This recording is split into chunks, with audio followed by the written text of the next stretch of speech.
Boise police stepped up their efforts ahead of Tuesday's Central District Health meeting. Last week's gathering was canceled as protests created safety concerns.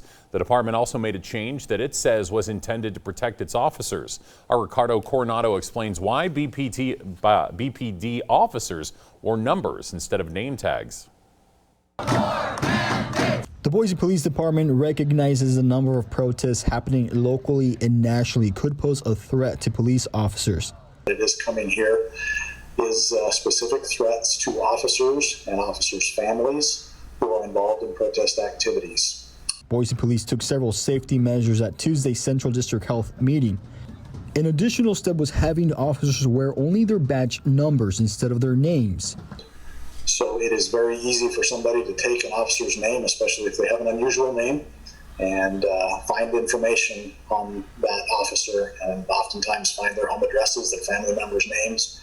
And we are doing our best to prevent our officers from being harassed, bullied, or what is called doxxed.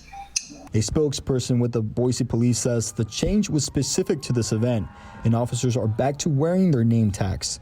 But if a person did have an issue or question about an officer at the event, the department says it can identify its officers by their badge numbers. They just need to be able to get that number from their tag, and we can find out who that is. Wendy Olson, a partner with Stoll Ribs, a litigation law firm in Boise, says there is a reason for officers to identify themselves. It's the same thing at the federal level. Agency by agency, or the government itself can require how officers have to identify themselves, but best practice, at least based on the Department of Justice Civil Rights Division work, is officers should identify themselves by name, badge number, and station, so for accountability and transparency reasons. Ricardo Coronado, Idaho News 6.